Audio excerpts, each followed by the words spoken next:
Livro de Tiago, capítulo 1. Tiago, servo de Deus, e do Senhor Jesus Cristo, as 12 tribos que andam dispersas, saúde.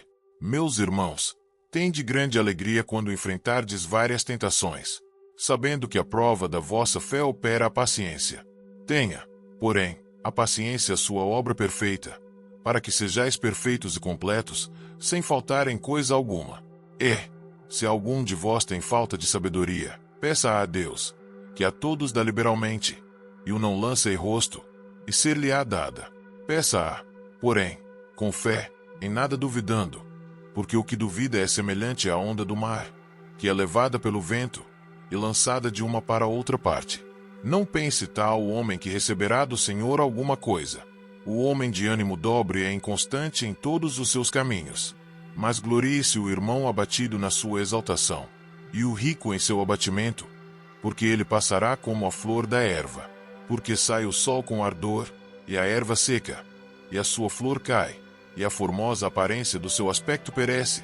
Assim se murchará também o rico em seus caminhos. Bem-aventurado o homem que suporta a tentação, porque, quando for provado, receberá a coroa da vida, a qual o Senhor tem prometido aos que o amam. Ninguém, sendo tentado, diga, de Deus sou tentado, porque Deus não pode ser tentado pelo mal, e a ninguém tenta. Mas cada um é tentado, quando atraído e engodado pela sua própria concupiscência. Depois, havendo a concupiscência concebido, dá à luz o pecado, e o pecado, sendo consumado, gera a morte. Não erreis, meus amados irmãos. Toda a boa dádiva e todo o dom perfeito vem do alto, descendo do Pai das luzes, em quem não há mudança nem sombra de variação. Segundo a sua vontade, ele nos gerou pela palavra da verdade, para que fossemos como primícias das suas criaturas. Portanto, meus amados irmãos, todo homem seja pronto para ouvir, tardio para falar, tardio para se irar, porque a ira do homem não opera a justiça de Deus. Por isso, rejeitando toda a imundícia e superfluidade de malícia, recebei com mansidão a palavra em vós enxertada, a qual pode salvar as vossas almas. E sede cumpridores da palavra, e não somente ouvintes, enganando-vos a vós mesmos. Porque, se alguém é ouvinte da palavra, e não cumpridor, é semelhante ao homem que contempla ao espelho o seu rosto natural, porque se contempla a si mesmo, e vai-se, e logo se esquece de como era. Aquele, porém, que atenta bem para a lei perfeita da liberdade, e nisso persevera, não sendo ouvinte esquecidiço, mas fazedor da obra, este tal será bem-aventurado no seu feito. Se alguém entre vós cuida ser religioso, e não refreia a sua língua, antes engana o seu coração, a religião desse é vã. A religião pura e imaculada para com Deus e Pai é esta: visitar os órfãos e as viúvas nas suas tribulações, e guardar-se incontaminado do mundo.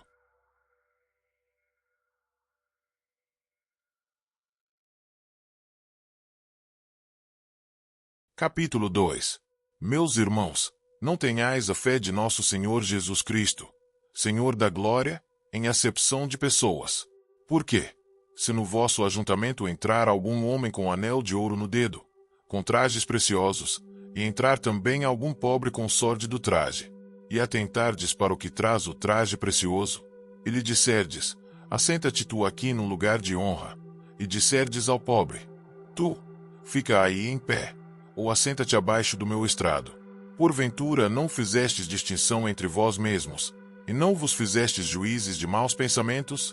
Ouve, meus amados irmãos, porventura não escolheu Deus aos pobres deste mundo para serem ricos na fé, e herdeiros do reino que prometeu aos que o amam? Mas vós desonrastes o pobre. Porventura não vos oprimem os ricos, e não vos arrastam aos tribunais? Porventura não blasfemam eles o bom nome que sobre vós foi invocado? Todavia, se cumprirdes, conforme a Escritura, a lei real, amarás a teu próximo como a ti mesmo, bem fazeis. Mas, se fazeis acepção de pessoas, cometeis pecado, e sois condenados pela lei como transgressores. Porque qualquer que guardar toda a lei, e tropeçar em um só ponto, tornou-se culpado de todos. Porque aquele que disse, não cometerás adultério, também disse, não matarás. Se tu, pois, não cometeres adultério, mas matares, estás feito transgressor da lei. Assim falai, e assim procedei, como devendo ser julgados pela lei da liberdade. Porque o juízo será sem misericórdia sobre aquele que não fez misericórdia, e a misericórdia triunfa do juízo. Meus irmãos, que aproveita se alguém disser que tem fé, e não tiver as obras? Porventura a fé pode salvá-lo. E, se o irmão ou a irmã estiverem nus, e tiverem falta de mantimento cotidiano, e algum de vós lhes disser, ide em paz, aquentai-vos, e fartai-vos, e não lhes derdes as coisas necessárias para o corpo, que proveito virá daí? Assim também a fé, se não tiver as obras, é morta em si mesma. Mas dirá alguém, tu tens a fé, e eu tenho as obras. Mostra-me a tua fé sem as tuas obras, e eu te mostrarei a minha fé pelas minhas obras. Tu crês que há um só Deus, fazes bem. Também os demônios o creem, e estremecem. Mas, ó homem vão, queres tu saber que a fé sem as obras é morta? Porventura o nosso pai Abraão não foi justificado pelas obras, quando ofereceu sobre o altar o seu filho Isaque. Bem vês que a fé cooperou com as suas obras, e que pelas obras a fé foi aperfeiçoada. E cumpriu-se a Escritura, que diz, e creu Abraão em Deus, e foi-lhe isso imputado como justiça, e foi chamado o amigo de Deus. Vedes então que o homem é justificado pelas obras, e não somente pela fé. E de igual modo Raabe, a meretriz, não foi também justificada pelas obras, quando recolheu os emissários, e os despediu por outro caminho. Porque, assim como o corpo sem o espírito está morto, assim também a fé sem obras é morta.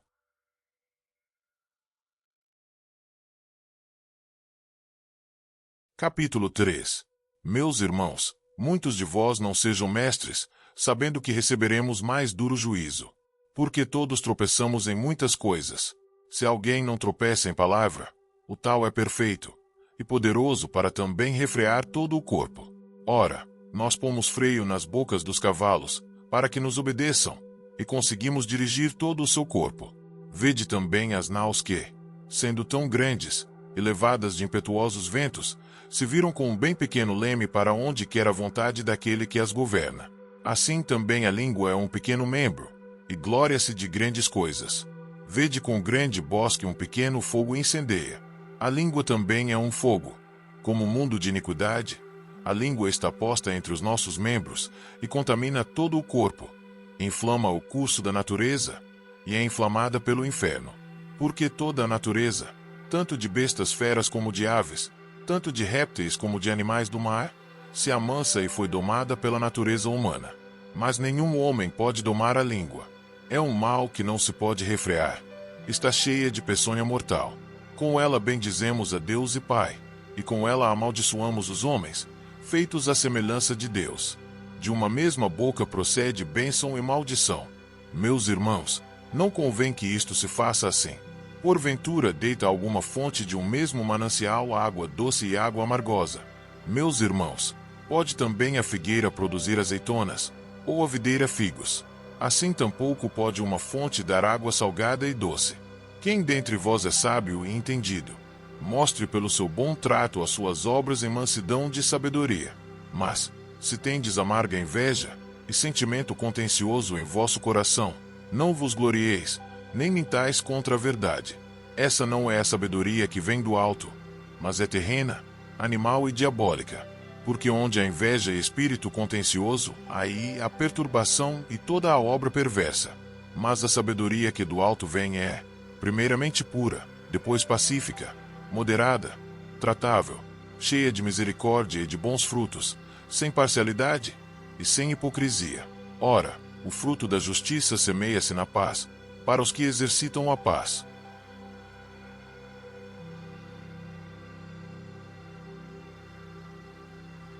Capítulo 4. De onde vêm as guerras e pelejas entre vós? Porventura não vem disto, a saber, dos vossos deleites, que nos vossos membros guerreiam. Cobiçais, e nada tendes, matais, e sois invejosos, e nada podeis alcançar. Combateis e guerreais, e nada tendes, porque não pedis. Pedis, e não recebeis, porque pedis mal, para o gastardes em vossos deleites. Adúlteros e adúlteras, não sabeis vós que a amizade do mundo é inimizade contra Deus? Portanto, Qualquer que quiser ser amigo do mundo constitui-se inimigo de Deus. Ou cuidais vós que em vão diz a Escritura: o Espírito que em nós habita tem ciúmes? Antes, ele dá maior graça. Portanto diz: Deus resiste aos soberbos, mas dá graça aos humildes. Sujeitai-vos, pois, a Deus. Resisti ao diabo, e ele fugirá de vós.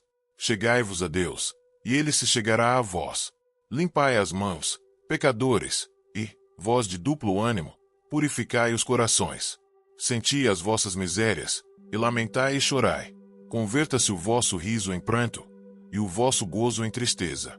Humilhai-vos perante o Senhor, e ele vos exaltará. Irmãos, não faleis mal uns dos outros. Quem fala mal de um irmão, e julga a seu irmão, fala mal da lei, e julga a lei. Se tu julgas a lei, já não és observador da lei, mas juiz. Há só um legislador que pode salvar e destruir. Tu, porém, quem és, que julgas a outro? Ei agora vós, que dizeis: hoje, ou amanhã, iremos a tal cidade, e lá passaremos o ano, e contrataremos, e ganharemos. Digo-vos que não sabeis o que acontecerá amanhã. Por quê? Que é a vossa vida. É um vapor que aparece por um pouco, e depois se desvanece. Em lugar do que devias dizer: se o Senhor quiser, e se vivermos, faremos isto ou aquilo. Mas agora vos gloriais em vossas presunções. Toda glória tal como está é maligna. Aquele, pois, que sabe fazer o bem e não o faz, comete pecado.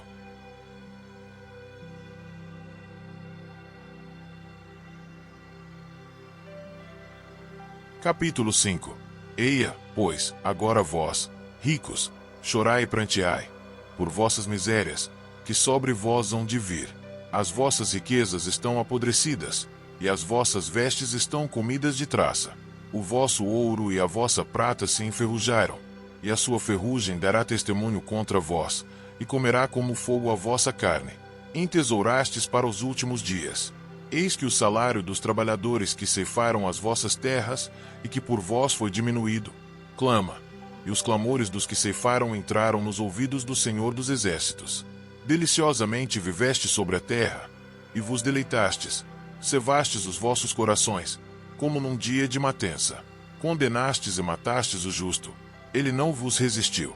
Sede, pois, irmãos, pacientes até a vinda do Senhor. Eis que o lavrador espera o precioso fruto da terra, aguardando-o com paciência, até que receba a chuva temporã e serodia. Sede vós também pacientes, fortalecei os vossos corações, porque já a vinda do Senhor está próxima. Irmãos, não vos queixeis uns contra os outros, para que não sejais condenados. Eis que o juiz está à porta. Meus irmãos, tomai por exemplo de aflição e paciência os profetas que falaram em nome do Senhor. Eis que temos por bem-aventurados os que sofreram. Ouvistes qual foi a paciência de Jó, e vistes o fim que o Senhor lhe deu. Porque o Senhor é muito misericordioso e piedoso. Mas, sobretudo, meus irmãos, não jureis, nem pelo céu, nem pela terra, nem façais qualquer outro juramento, mas que a vossa palavra seja sim, sim, e não, não, para que não caiais em condenação. Está alguém entre vós aflito? Ore. Está alguém contente? Cante louvores. Está alguém entre vós doente? Chame os presbíteros da igreja, e orem sobre ele, ungindo-o com azeite em nome do Senhor. E a oração da fé salvará o doente, e o Senhor o levantará. Se houver cometido pecados, ser-lhe-ão perdoados. Confessai as vossas culpas uns aos outros, e orai uns pelos outros, para que sareis. A oração do justo pode muito em seus efeitos. Elias era homem sujeito às mesmas paixões que nós, orando, pediu que não chovesse. Por 3 anos e 6 meses, não choveu sobre a terra. E orou outra vez, e o céu deu chuva, e a terra produziu o seu fruto. Irmãos, se algum dentre vós se tem desviado da verdade, e alguém o converter, saiba que aquele que converter um pecador do erro do seu caminho, salvará da morte uma alma, e cobrirá uma multidão de pecados.